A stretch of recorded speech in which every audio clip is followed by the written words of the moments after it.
Похвален Иисус Христос.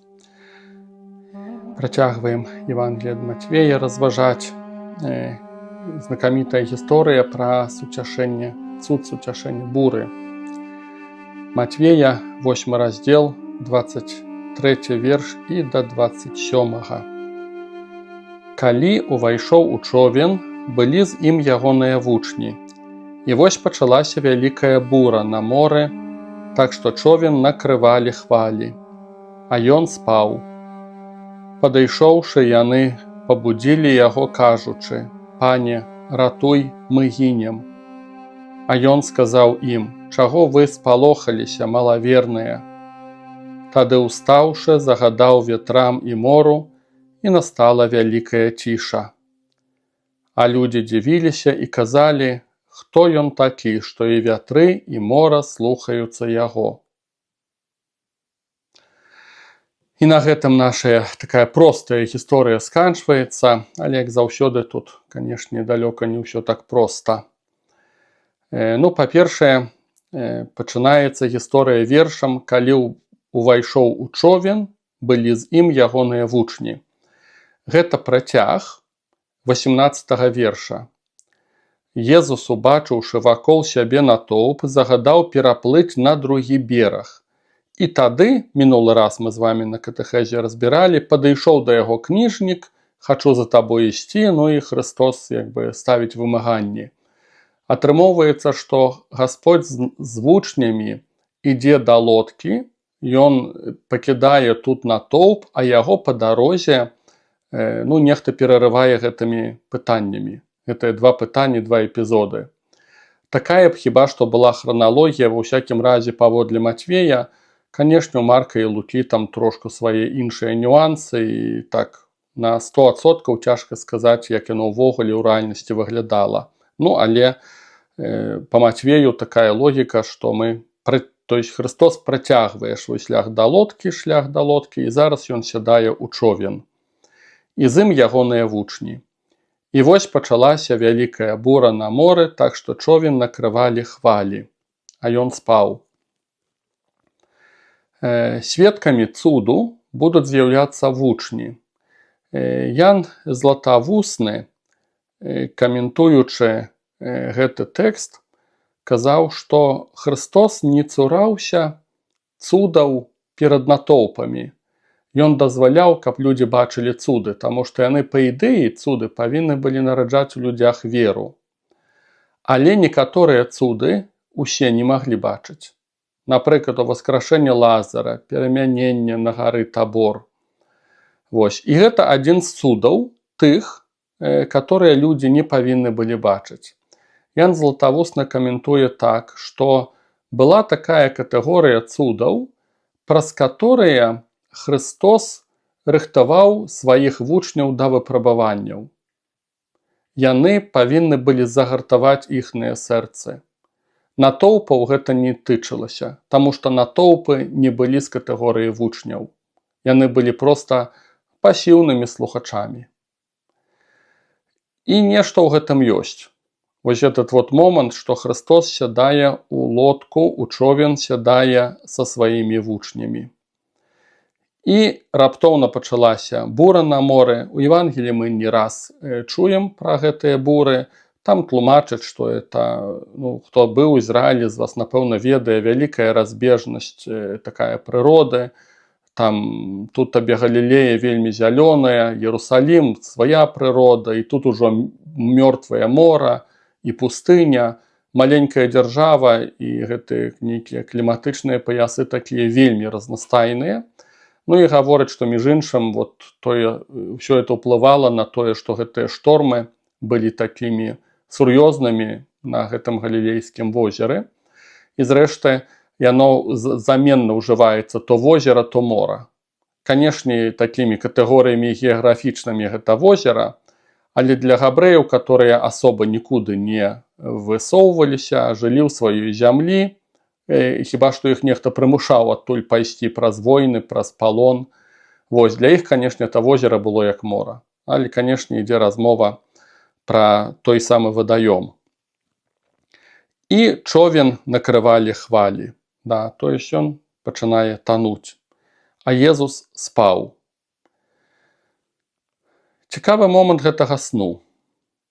Напэўна, гэта не пытанне стомы, што вот Христос настолькі стаміўся, што ён проста нават не звяртаў увагу на тое, што адбываецца навокал.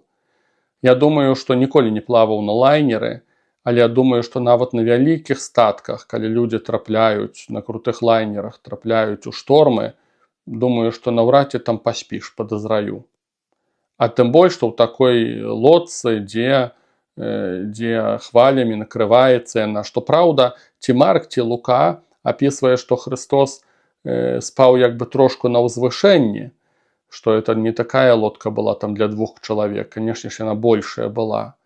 Ну, тым не менш, я думаю, што это не той эпізод, каб можна было спакойна спаць. Адназначна, так па-чалавеча проста это нерэальна. І, канешне, у гэтым, не толькі я, і многія каментатары бачаць, што гэты сон не выпадковы. Што, як бы, это ў нейкім сэнсе правакацыя Божая, што Христос хоча, каб падчас шторму апосталы былі адны. Каб яны пазмагаліся, каб яны дайшлі вось да гэтага крызісу, да гэтага крыку аб ратунку. У нейкай ступені можна сказаць, што Христос уводзіць іх у крызісную сітуацыю. І па-першае, таму, што ён забірае іх з сабою у лодку, гэта ўжо пачатак крызіснай сітуацыі. Думаю, не сумняваюся, што Гасподь ведаў, што будзе шторм. Вось, і ён забірае з сабой вучняў. Ну і другі момант, это гэта імітацыя сну, назову это так, по-другому это цяжка неяк сказаць. Падышоўшы, яны пабудзілі яго, кажучы: «Пане, ратуй, мы гінем». Канешне, многія ў гэтым бачаць не проста эмоцыі, а такі крык малітвы. Вось гэтае звяртанне да Господа. Цікава, што Марка па-іншаму зусім это гучыць, хаця евангеліст Матвей, канешне, бярэ за аснову Марка, таму што это ранняе Евангелие, і Матвей, і Лука карыстаюцца ад Марка, і чамусьці ў Матвея гэтая гісторыя намнога карацейшая, на дзіва. Напэўна, нейкая свая логіка у гэтым была.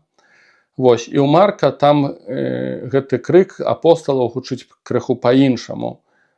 «Пане, мы гінем, няўжо цябе не хвалюе тое, што мы гінем? Няўжо табе это без розніцы?» Там гучыць як папрок да настаўніка. У Матвея чамусьці яно па-іншаму.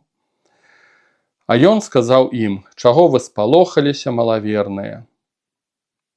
Заўважце, Христос не кажа, што апосталы не маюць веры. Яны маюць веру, яны ідуць шляхам духоўным, і зрэшты тое, што яны крычаць, просячы яго аб помачы, это праяўленне веры. А як ён павінен памагчы, тэарэтычна, што за чарговае нейкае вясло схапіцца? Напэўна, это не крык такой чалавечай помачы. Это крык, зварот да Бога. Магчыма, апосталы не ведаюць, як ён паможаць, але это зварот адназначна да Бога.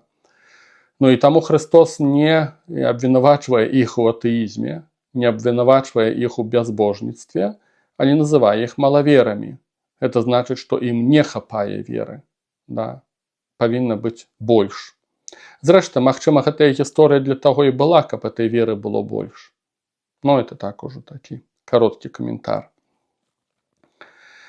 Тады, устаўшы, загадаў ветрам і мору, і настала вялікая ціша. І настала вялікая ціша. Вось этот момант, што Христос загадвае ветрам і мору. Мы да гэтага ўжо чулі некалькі цудаў. Аздараўленне слугі сотніка, аздараўленне пракажонага, цешча Петра. Христос ужо выступае як цудатворца, як той, хто робіць такія рэчы, которые не робяць звычайныя людзі. Але ў дадзеным моманце адназначна, што гэта тэафанія. Тэафанія ад «теос» па-грэцку гэта Бог. Гэта значыць, што Христос аб'яўляе сябе не проста як цудатворца, ён аб'яўляе сябе як Бог, который стварыў мора, сушу, сонца, прыроду і так далее. Ён гаспадар прыроды. Гэта ён закрывае аблокі, каб дождж ішоў ці не ішоў. Вось у Ветхім Завеце гэтага поўна. Што засуха 3 гады, потом Гасподь адкрыў, аблокі, пайшла вада, патоп пачаўся ў часы Ноя, ён скончыўся, ён гаспадар прыроды. І ў дадзеным выпадку Христос сябе аб'яўляе як Бог-створца. Памятаем, што, канешне, Гасподзь наш, Христос, ён быў тады, калі Бог Айцец ствараў гэты свет.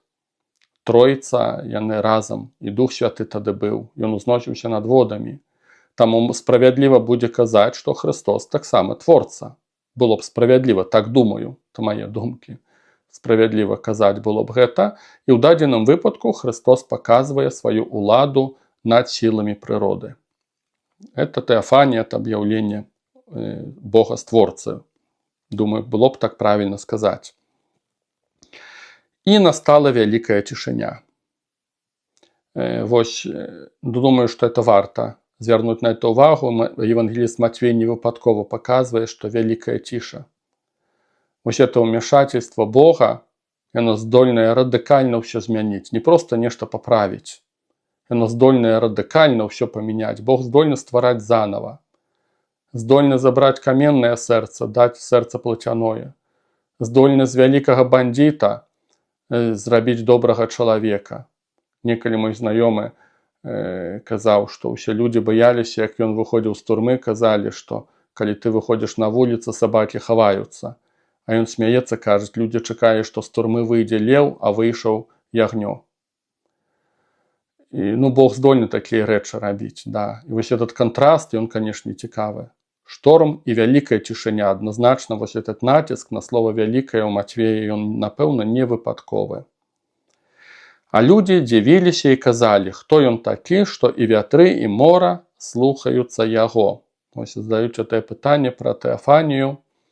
Можа, яшчэ не даходзіць ім, што ён сын Божы, што ён Бог. Да, задаюць гэтае пытанне. Гэта такі пасеў, сумнівы ў людзей, да, сур'ёзныя пытанні ўзнікаюць. Канешне, узнікае пытанне, што это за людзі дзівіліся. Калі з апосталам былі, з Христом былі апосталы. Магчыма, па-рознаму каментуюць, што у гэтым выпадку і апосталаў так назвалі, проста людзі. Магчыма, усё-такі яны не на адной лодкі плылі, можа, нехта там яшчэ плыў на лодкі, то ўжо толькі домыслы. Альбо яшчэ варыянт, што людзі дзівіліся, калі гэтую гісторыю распавядалі. Магчыма, гэта ўжо слухачы Матвея. Калі Евангелие прапаведвалася, людзі слухалі, чулі, напэўна, пра гэта і задавалі пытанне, дык што ж это такое? Тут дакладных адказаў няма, тут розныя версіі. І вось такая гісторыя, нібыта звычайны цуд, але што ў ёй вартай увагі, што складанае на самой справе ў гэтай гісторыі, у мяне не выклікае ніякага сумніву, што гэта аб'яўленне Бога-створцы як тэафанія. То, што тэалогія называе тэафанія. Бог не проста робіць цуд, ён паказвае, што ён Бог. У гэтым сумніву ніякага няма. Што Христос правакаваў гэтую гісторыю, што гэта сон невыпадковы, што это такая Божая правакацыя, ён іх адсылае на чаўне разам з сабою. У гэтым таксама няма ніякіх сумніваў, да, што тут педагогіка Божая, як пісаў Ян Златавусны, што Христос рыхтуе іх да выпрабавання, таксама ў гэтым сумніваў няма. Не то, што сумніў, у мяне такое адно пытанне трошку без адказу, адзін такі з непростых для мяне тэкстаў, гэта пытанне да папроку Езуса. Я не разумею, шчыра кажу, не разумею, у чым сутнасць папроку. Чаму вы спалохаліся малаверныя? У нейкім кантэксце было б мне больш зразумела ў версіі Марка вось гэты папрок. Таму што там апосталы, яны асуджаюць Бога. Няўжо цябе не хвалюе тое, што мы зараз гінем? Яны да яго з наездам выходзяць. Вось гэты папрок, ён часта гучыць з нашых вуснаў, многіх веруючых. Чаму Бог маўчыць? Чаму Бог не рэагуе? Чаму Бог так позна прыходзіць? Этот такі наезд на Бога. І ў такой версіі, мне б хоць трошку быў бы зразумелы этот адказ Езуса, да, што вы малаверы, да, вы наезжаеце на мяне, вы не верыце, што я з вамі, што я добры, Да, вот у гэтым кантэксце мне гэты папрок Хрыста быў бы трошку больш зразумелым. Але ў Евангеліі ад Матвея я нават задаю сабе пытанне, як правільна трэба было. Давайте намалюем ідэальную сітуацыю. Як? Што павінны былі вучні зрабіць? Таксама легчы і спаць разам з Хрыстом, ці, не ведаю, там махаць вёсламі, не панікуючы, не хвалюючыся, спяваючы псалмы. Это такі для мяне ідэалізм, это нават цяжка ўявіць. Як у ідэале трэба было б эту гісторыю намаляваць, па замыслу Божаму. Таму для мяне это пытанне, шчыра кажучы, без адказу. Хаця, дапускаю гэтую версію, што ўсё-такі трымацца версія Марка. Там, дзе гучыць іхны папрок. Што няўжо ты абыякавы да нас. І тады зразумела, чаму Христос будзе казаць, што малаверы, чаму сумняваецеся. Так бы скаментаваў. Што яшчэ важна, напэўна, у гэтым тэксце, што хацелася б сказаць, што часам у Евангелія каментуюць не даслоўна гісторыі, а інасказательна, алегарычна. Гэта цэлы спосаб мышлення, і многія даследчыкі, айцы касцёла, з самага пачатку хрысціянства, у многіх тэкстах евангельскіх яны бачаць нейкі такі глыбокі скрыты сэнс, нейкую сімволіку. Яркім прыклад, цэлая школа была такая біблійная, старажытная касцёла. Яркім прыкладам такого спосабу мышлення будзе Арыген. Ён пастаянна, у раннім хрысціянстве, ён пастаянна будзе сімволіку шукаць. І я не надта фанат гэтага, такой менавіта школы. Сказаў бы, што з такіх сучасных біблістаў вядомы польскі такі Аўгустын Паляноўскі, бібліст, ён частенька так вобразы такія бачыць. Я не надта фанат такой школы, хаця, канешне, трэба знайсці недзе залатую сярэдзіну. Нельга ўсяго ў Евангеліі ўспрымаць даслоўна, і, канешне ж, нельга перабольшыць з гэтай алегорыяй, з такой сімволікай. І тым не менш цікава, што ўсё-такі гэты сімвалізм разумення Слова Божага, ён ўсё-такі павінен быць. Не ўсё ў Святым Пісанні трэба ўспрымаць даслоўна. І цікава, што калі на гэты тэкст глядзець алегарычна, а многія так глядзяць на яго, і зараз спрабую патлумачыць, то цікавыя рэчы выходзяць. Это не даслоўнае разуменне, а такое сімвалічнае. Нешта скрытае за гэтым. І так, першы вобраз мора.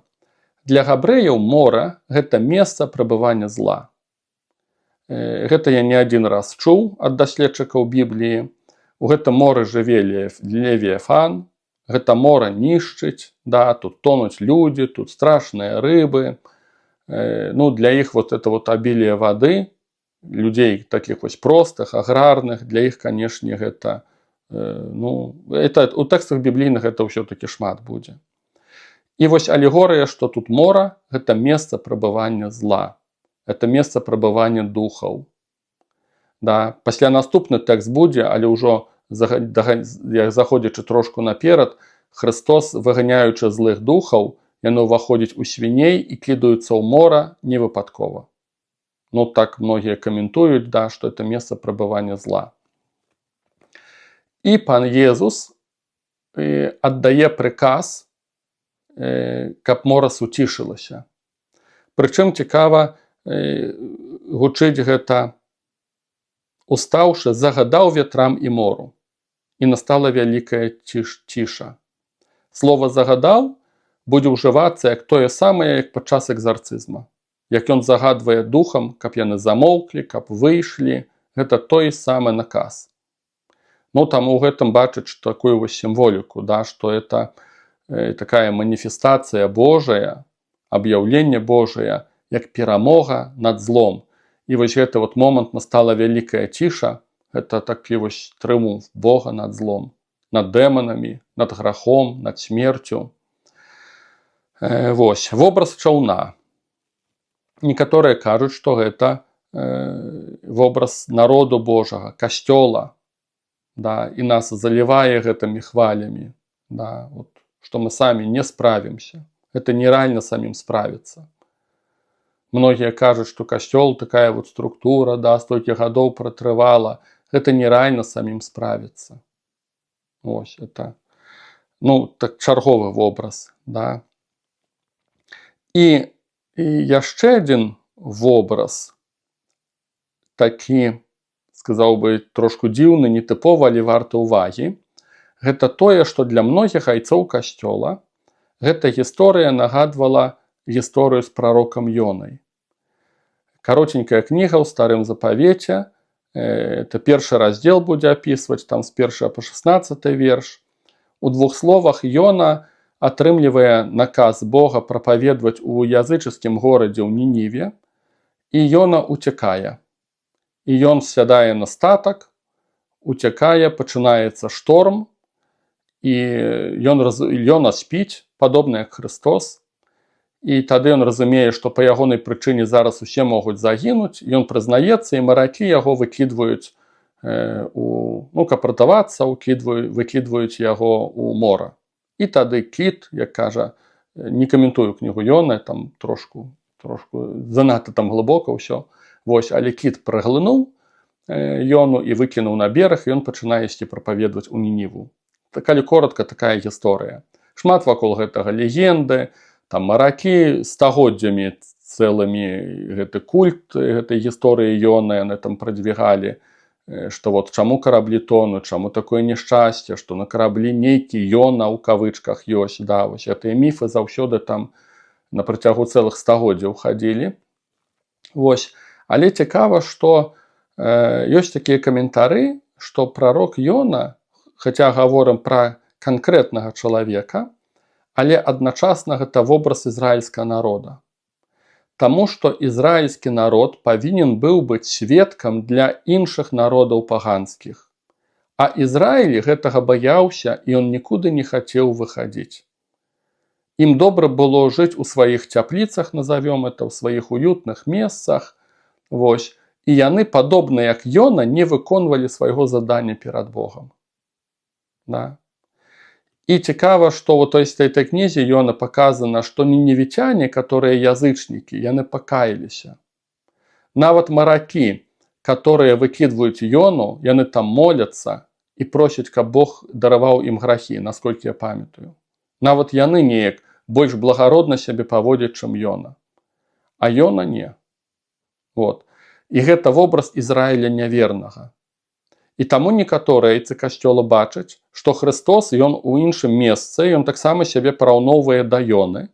Ён будзе казаць, што як Ёна 3 дні быў у чэраве кіта, так Христос будзе 3 дні ў нетрах, зямлі, смерці, да, вот параўноўвае сябе з Ёнай, этот матыў васкрасення. І таму многія айцы касцёла ў старажытнасці бачылі, што Христос гэта ідэальны Ёна. Не той, который вот Израиль, который оказался неверный, а Христос гэта новый Израиль, новый народ выбраны, и ён верны. Ён верны творца, ён выканае верна свайму айцу, ён выканае гэтае заданне. Не ведаю, як яшчэ глыбей гэтую паралель правадзіць, але многія айцы касцёла, просто вам закідваю гэтую думку, можа нехта натхніцца так разважаць, але многія айцы касцёла, ў гэтым напрамку ідуць, да. Цікава, справді можна там загрузіцца, ось праводзячы гэтую паралель.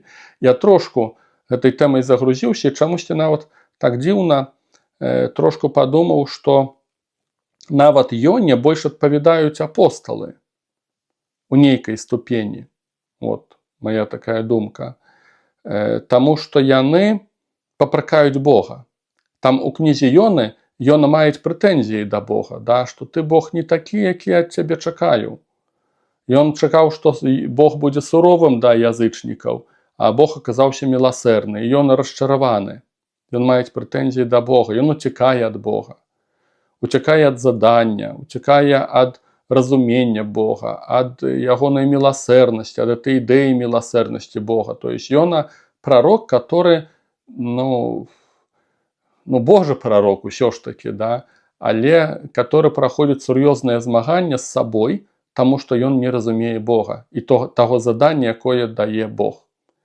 І вось я так вот разважаючы падумаў, што апосталы ў нейкай ступені падобныя да Ёны, што яны прэтэнзіі маюць да Хрыста, падобна як Ёна меў прэтэнзіі да Бога Айца. От. Ну, паводле Евангелія ад Марка яны там маюць прэтэнзіі. Ну, неяк так. Неяк так. Такая наша гісторыя даволі, на самой справе даволі такая, ну, не выпадковая, сказаў бы. І, можа, апошняе падкрэслю, што таксама трэба мець этот увесь кантэкст, што ўсё адбываецца на тэрыторыі, дзе жывуць пагане. Хрыстос пакінуў Галілею, ён пераплывае на другі бераг, і тут будуць тэрыторыі, дзе шмат паганаў язычнікаў жыве. Таму аналогія з Ёнай усё-такі, ну, такая, думаю, вартая ўвагі. Пахвалёны Езус Христос.